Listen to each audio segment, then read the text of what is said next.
It's not easy listening to the media, especially listen to lies. You have to remember one thing. People don't want to know the truth. Rise above that. I can't say I don't get angry, because I do, because I know it's not the truth. Yeah. But only thing I can do then is to pray about it, and then don't listen to any more lies. For years, people around the world have believed they know exactly how Michael Jackson died. The investigation was completed, experts gave their findings, and the court reached an official conclusion. For many, that was the end of the story. But for Katherine Jackson, it wasn't.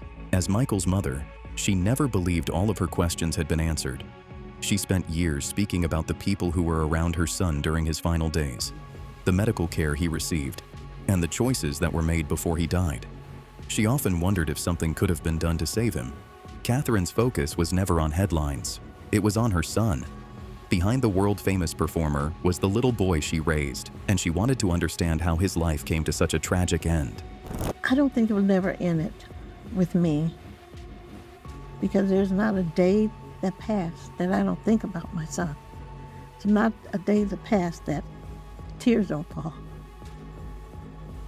No matter how many years have passed, one thing has never changed for Katherine Jackson. She still misses her son. The son she watched grow into one of the biggest names in music. That is why talking about him has never become easier. In interviews, there are moments when she pauses before answering. Sometimes she struggles to find the right words. Other times, the emotion says everything before she even speaks. Losing a child is something no parent expects to go through. Katherine has said more than once that it is still painful to talk about Michael, even after all these years. The memories are still there, and so is the heartbreak. You can hear it in her voice. You can see it on her face. This isn't someone remembering a celebrity. This is a mother remembering her son. She has lived through court hearings, investigations, and years of headlines. None of that changed the empty space Michael left behind. For Katherine, the hardest part was never the cameras or the public attention. It was waking up every day knowing Michael wasn't there anymore.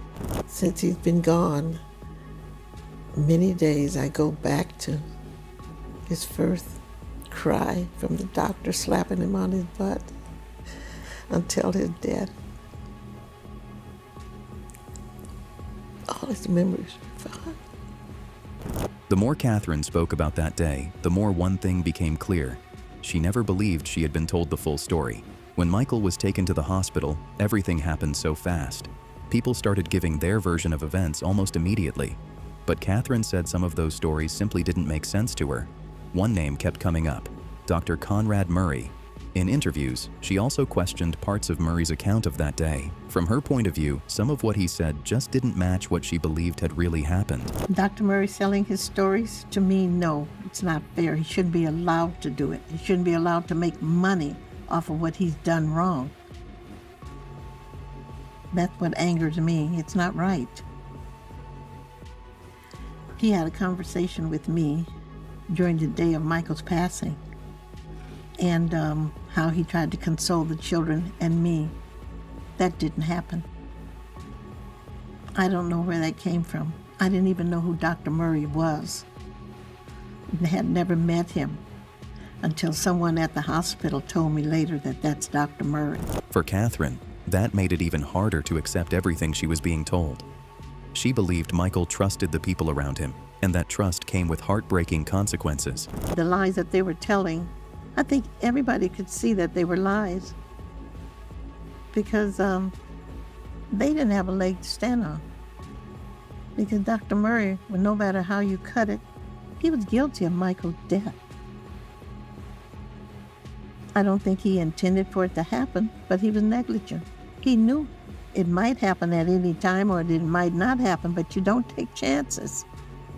And this is what he did. I think he lied about the 2 minutes. I'm sure he did. She wasn't speaking as someone following a court case. She was speaking as a mother trying to understand how her son ended up like that. She isn't trying to argue with every detail of the investigation.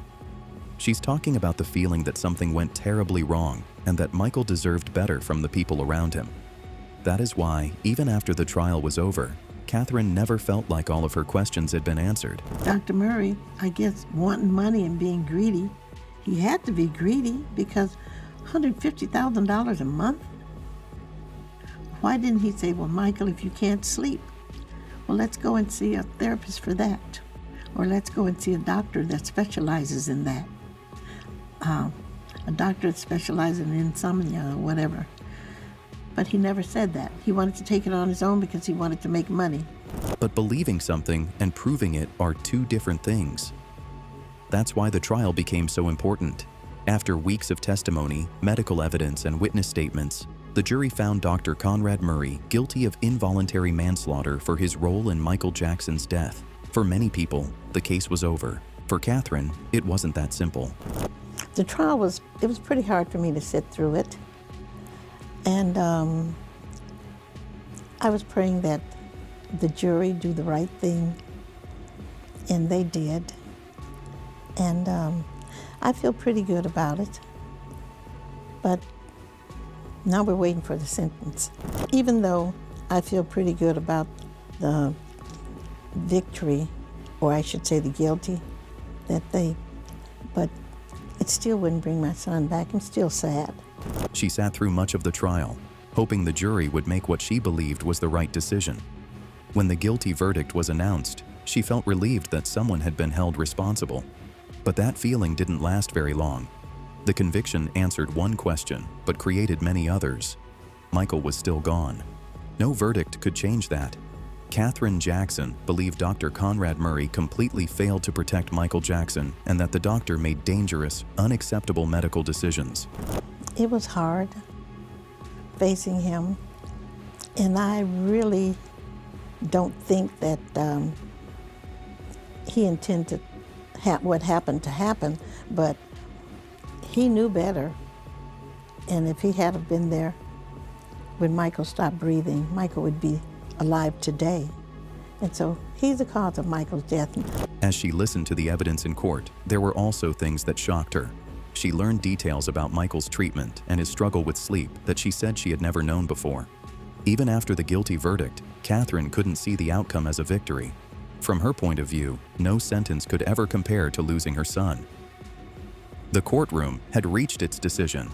But for Katherine, the questions surrounding Michael's final days were far from over. All I know is Michael's gone forever.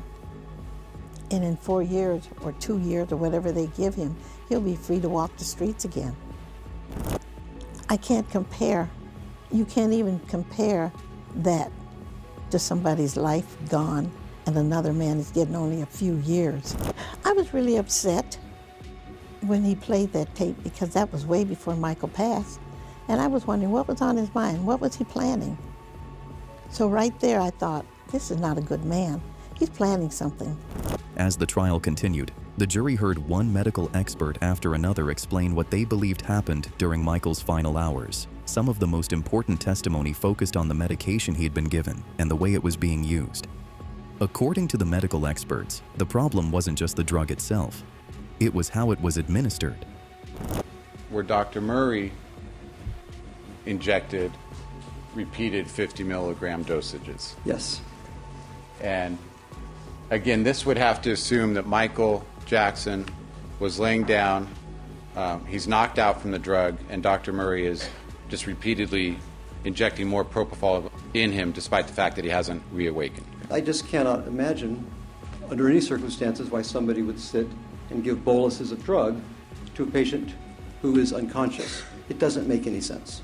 The prosecution argued that once Michael stopped breathing, there was no one watching closely enough to respond in time. That testimony became one of the biggest turning points in the case.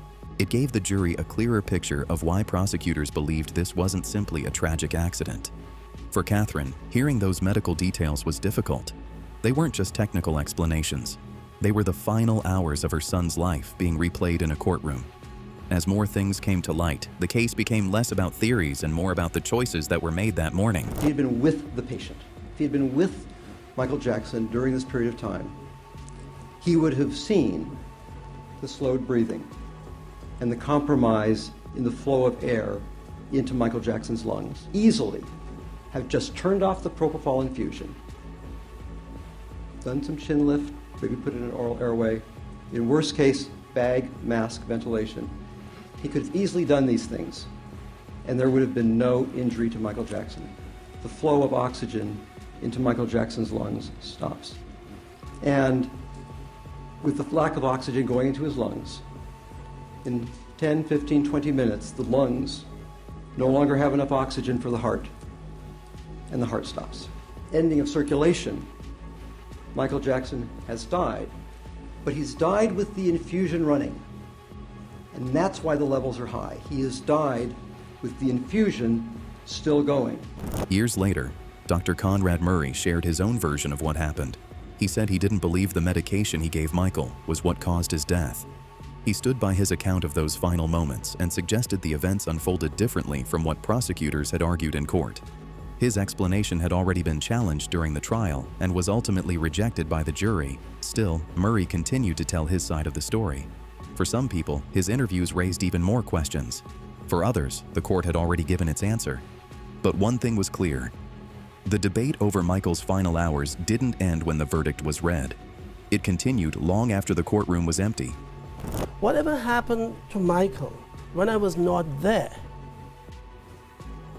it's probably his own misjudgment. And I believe that that clearly happened because he was illogical, he was irrational, and he was in a withdrawal state from Demerol, which Dr. Arnold Klein was feeding him. You said that he gave himself the drugs. You believe he gave himself the final fatal dose? The premises cannot be breached. It wasn't breached. There was no one else in the house, in the upper chambers, but Michael and myself. I was away from him. The phone records show us that. But again, I ask, shouldn't you have been with him? No. As time passed, Jermaine Jackson also began sharing his thoughts. His view was different. He admitted Michael had relied on prescription medication for pain and sleep. The family never denied that. But Jermaine believed that wasn't the real story. He said Michael trusted the people treating him, and that trust was misplaced. What shocked the family even more was what they learned after Michael died. Jermaine said they had no idea propofol had become part of Michael's treatment. That discovery changed the way they looked at everything. There were also parts of the story that never made sense to him. The decisions that were made, the way events unfolded, the explanations they were given. Those questions stayed with the family long after the trial ended. How long he'd been given propofol? Well, see, with This Is It, there was a lot of footage that was taken out that no one saw. And because that was the edit before the edit. And it's just that so much went on. Well, things that we've noticed, and this is why the defense is going to try to paint my brother out to be a drug addict and he was very dependent on drugs, and it's not true, because how can someone be dependent on drugs? And just 2008, he was dancing 4 hours a day, and he had a 5-year plan of starting a new life. Michael has always had an anesthesiologist around him when he was taking. He's lived all this time with doing Demerol and sleeping pills and also pain pills, but the symptoms from propofol, it's like no one knew that he was, well, the public didn't know that he was complaining about his body, one side being an ice cube, another side being very warm. Later, Jermaine Jackson was asked a question that many people had been wondering. What if Michael had insisted on getting the medication himself? Could the doctor have simply given in to his demands? Jermaine didn't see it that way. He believed the responsibility didn't stop with Michael. In his view, the people around him had a duty to protect him, even if that meant telling him no. Jermaine felt too many people were focused on what Michael wanted, instead of what should have happened. He believed a doctor's job isn't to agree with every request, it's to make the safest decision. I saw Conrad when I first went to the hospital, and then when I came back from seeing Michael, I went back to the room where my mother was. I was sitting on the other side of the table. Like, I'm here, the table's between us, my mother's here, and you're Conrad. We weren't this close. I didn't know who he was, but I said, there's something strange about this guy. He's acting strange. I had formed that opinion before I had found out who he was.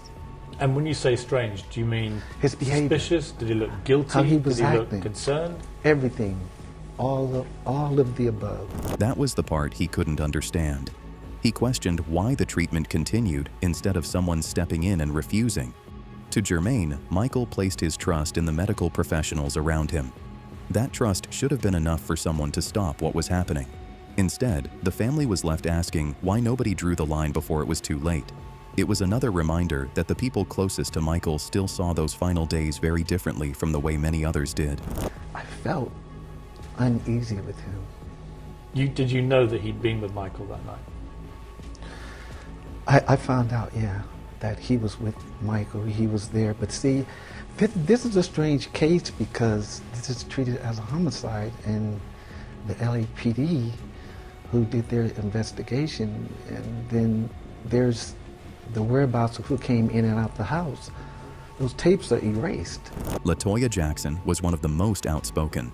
From the beginning, she believed there was much more to the story than what the public had been told. Even after the investigation and the trial, her opinion never changed. She continued to question what happened in Michael's final months and believed that too many things didn't add up. As the years passed, she openly questioned whether everything surrounding Michael's death had been fully explained.